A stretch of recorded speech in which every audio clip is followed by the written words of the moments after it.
there, my fellow priests. Koilie here. I decided I would finally go ahead and get my proven healer title.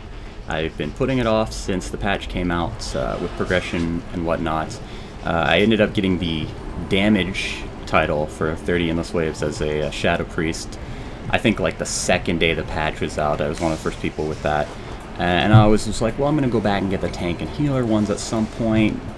Blah, blah, blah. Never did. And then recently I had some people asking me, you know, for some help on getting the healer title as a priest. And I'm like, I honestly haven't done it yet, so I really don't want to, I can't give you any advice. So here we are. I meant to start the video at wave 20 and do the last 10 waves, 20 to 30, but I accidentally started it at wave 22 here. I skipped 21, so although that wave's pretty simple. There's only 3 adds, and one of them is a caster, get it down quickly, and mostly the tank will take some damage. The rogue or the mage may pull aggro and get pyroblasted once early on. So yeah, let's see what we got here. Basically this wave is, well, I should probably back it up here a bit. Let's see, pause. Alright, so let me rewind back to that first wave. So here we have the 22 wave. You've got a Ripper, an Acolyte, and a Hive Singer. So the Hive Singer is the AoE dude. He's going to cast spells, going to AoE your raid. And the Acolyte, he's the dude that puts the debuff up. This wave's not too bad. You got to do spells, and the tank's going to take some serious damage here. What I'm doing here is I'm glyphing for Prayer of Mending. It's a really good bursty heal, especially you're going to need a lot on the tank. Halo's going to be one of your biggest cooldowns, and you're going to want to use a lot of Spirit Shell, especially preemptively when AoE damage waves are coming out, or the tunnelers that put the debuff on you where you have to heal back above 90% to get rid of it. If you can preemptively absorb that damage before and your characters never go below 90%, it's a huge benefit to you and will save you a lot of mana. When you get behind on those debuffs, it is very hard to recover from in later waves. So this is not really so much a guide, just a little bit of a walkthrough, kind of what I did. Ideally on these waves here, like I said, with the tunnelers, you want to try to be topped off and preemptively prayer of healing. Right there you see I got 2 on the hunter, so I was able to put him up really. If you get behind on those, it's good to top yourself off with a Desperate Prayer Hellstone and then Void Shift. Or if you're already topped off, Void Shift, then Desperate Prayer Hellstone. It's a great way to recover from the tunneler's bites when you get behind. And as long as you could keep up with that, this wave will go down pretty easily. Like I said, Halo is going to be one of your biggest cooldowns in here. You can preemptively cast Halo. If you saw there, as they started to cast Burrow, I Prayer of Heal Haloed, and that way, as the bites went out, they were automatically healed back up. Also, you're going to notice I've got a weak aura tracking my Grace. That is Grace on my focus, and I'm focusing the tank. You want to try to keep that Grace up with low-cost heals as much as you can. Also, I'm tracking my Rapture cooldown with a weak aura. Very important. You want to make sure you're optimizing Rapture as best as possible. Alright, so here we have wave 24. You've got double Acolytes, which means you've got 2 debuffs going out every time. So what you're going to want to do is prioritize melee debuffs against range. As you can see here, I dispel the melee, and then I life grip the mage away from the hunter so that they don't both take damage. Life grip can be very useful here for that situation, as well as for if your tank is getting absolutely wrecked and you don't have anything left to recover him. You can grip him away, and that can sometimes buy you a little bit of time. So, like I said, don't forget abilities like that. Life grip can be very life-saving. I am currently running talents Mindbender, and I'm running Twist of Fate, and I'm running Halo.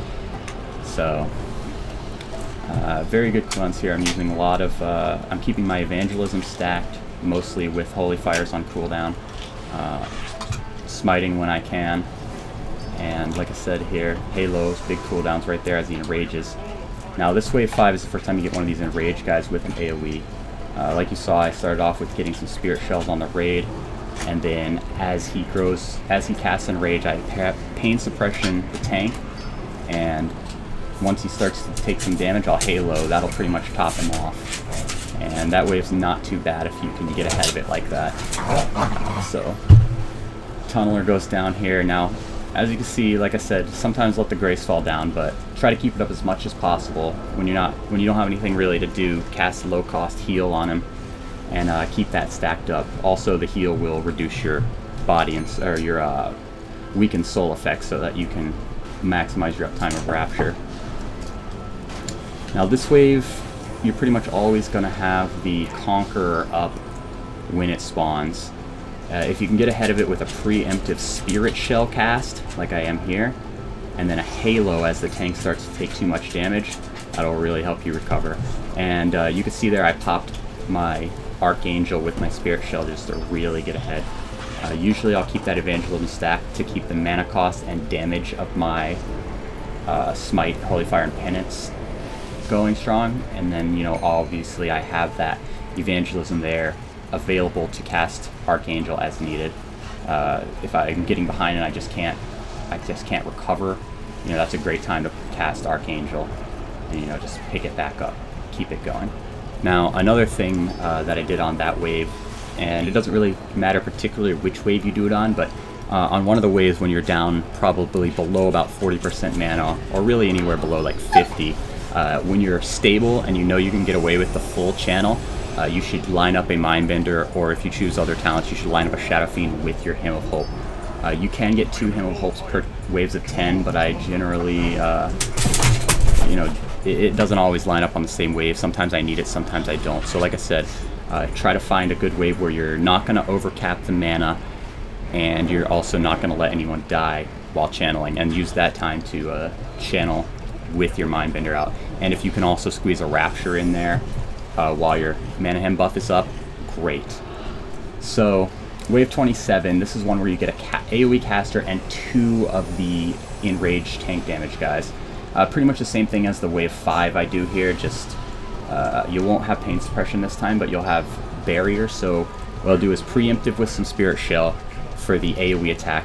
Make sure Grace and a shield are ready on the tank, and when the enrage starts casting, throw the barrier on top of the tank in melee, and then get a prayer mending on him.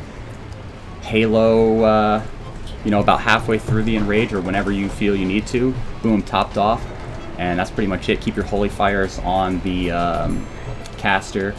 If your Mindbender comes up, put it on that caster. Get him down as quick as possible. Get rid of that AoE damage, so you just focus on the tank, and then that's about it. Then you move on to this wave, 28. Let me catch up here. You've got a bunch of these flame callers. Now, if you're an engineer, you can bring a high-powered bolt gun, which is one of the older items. It takes some handful of obsidian bolts, and you can actually cast it and hit 2 of these mobs as they're spawning and interrupt them from firing the volley into the air, which causes fire all over the ground. That'll cut your fire on the ground in half and reduce the odds that your NPCs take damage from standing in fire. Now, I ran out of bolts, so I wasn't able to do it here on this run that I actually got the 30 waves, but again, I recommend putting a lot of damage into this wave. If you can get it down before the 29th wave, it's going to be very helpful to you in the end for recovering the damage that the 29th wave will do to you. You have an AoEer who's going to come out in AoE before the tank even picks it up, so getting an interrupt on it is unlikely, but possible. If you can get in position and get a fear on it, for instance. But it will be spawning on the opposite side of the room from the path that you're currently fighting in wave 28.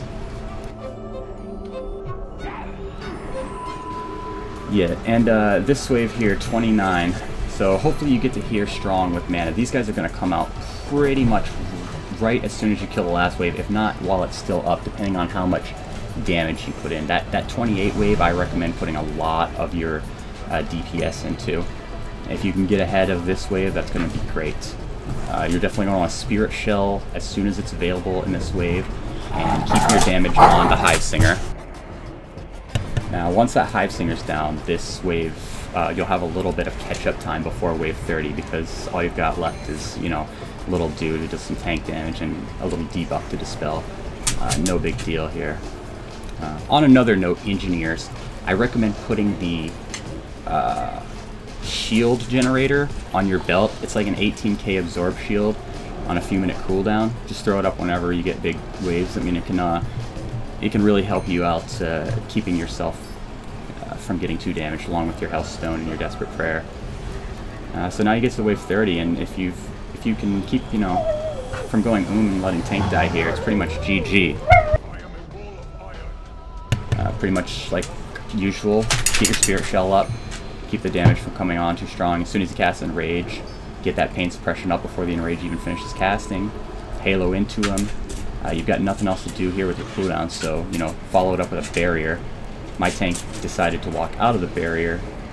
Sometimes he does that, sometimes he doesn't. If you feel so inclined, you can actually life grip your tank into the barrier and tell him to quit being a fool. I've done that many times. But there you have it. You know, this took me quite a while to get. This was much more difficult, in my opinion, to get than the damage heal, the damage 30 waves.